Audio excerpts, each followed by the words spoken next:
All right, so there's some big news on the jobs front. Layoff announcements just shot up to their highest levels since 2020.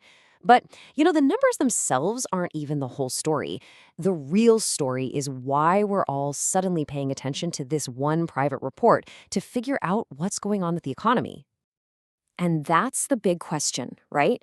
The government agencies that usually give us all the official data, well, they're completely offline.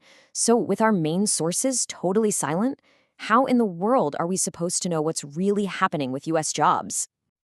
Well, it all kicks off with something pretty unusual. We're in this sudden, massive data void. All the economic information we usually count on, it's just gone. And the reason for this? A government shutdown. It's basically put all the work at the federal statistical agencies on pause. That means the folks who collect and analyze all our key economic data, they've been sent home. The information pipeline has just stopped cold. So this timeline really shows you the period of uncertainty we're in. Official data collection is on hold, which has left this huge information gap that private reports are trying to fill. And get this, we're not going to see the next official report from the Bureau of Labor Statistics until December 16th. That's a while to wait.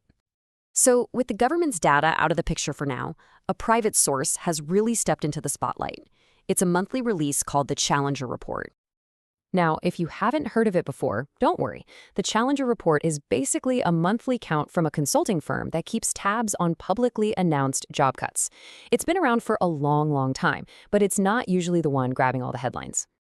And here's the really important difference you need to know. The official government report, the one from the BLS, that measures job losses that have already happened. It's a look in the rearview mirror. But the Challenger Report, that's a forward-looking indicator. It's tracking the announcements of cuts that are still to come. So what it really gives us is a peek into company intentions, which can act as a kind of early warning system for the job market. But hey, when you're in a data void like we are now, intentions are pretty much all we've got. So let's get into it. What exactly are these numbers telling us? Okay, the headline number is a big one. 1.1 million announced job cuts just this year alone. Now, to put that into perspective for you, that is the highest total we've seen since the pandemic shutdowns back in 2020. And it's only the sixth time since 1993 that we've even crossed the 1 million mark this early in the year.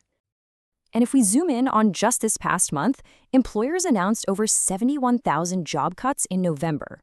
Yeah, that's a little bit down from October, but it is a massive jump compared to where we were this time last year. And according to Andy Challenger, who's the firm's chief revenue officer, a November this high, we're talking over 70,000, has only happened twice since the 2008 financial crisis, once in 2022 and then right now. That really makes this number a significant outlier. So you're probably wondering, where are all these cuts coming from? Well, the report points to three industries getting hit the hardest: tech, food companies, and telecommunications. And just to make that real for you, Verizon alone announced it's planning to cut 13,000 jobs. But here's the thing. These layoff announcements don't just exist in a vacuum. And when you start to look at them alongside the other economic signals we're getting, well, the picture starts to get really, really confusing. Yeah, this is where it all gets kind of murky. So on one side, you've got the Challenger Report and the ADP Private Payrolls Report. And they're both painting a pretty negative picture.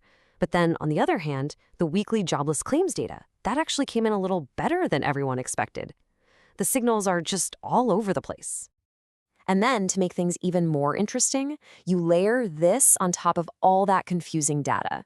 The Commerce Secretary, Lutnick, went on TV recently and, despite all these grim reports, said that next year the job numbers are going to be, and I quote, fantastic. So how does the administration square that? How do they explain all this negative data? Well, the Commerce Secretary says it has nothing to do with their tariff agenda. Instead, he's pointing the finger at the government shutdown and also recent deportations of undocumented immigrants. He's suggesting the job numbers are just going to rebalance themselves out pretty soon. Which, of course, brings us to the million-dollar question. What happens next? And what should we all be watching for? Well, there is one concrete action that's worth paying attention to. With inflation on the rise, the administration has actually started rolling back some of its tariffs on food items.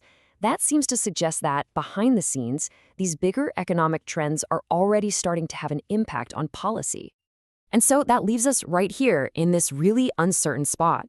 We've got conflicting data, a government data blackout, and this weird mix of concerning trends and super optimistic forecasts. It all boils down to one critical question. Is the economy just rebalancing like the administration says, or are all these layoff announcements the first tremor before a much bigger storm? I guess we'll just have to wait until December 16th to get our next official clue.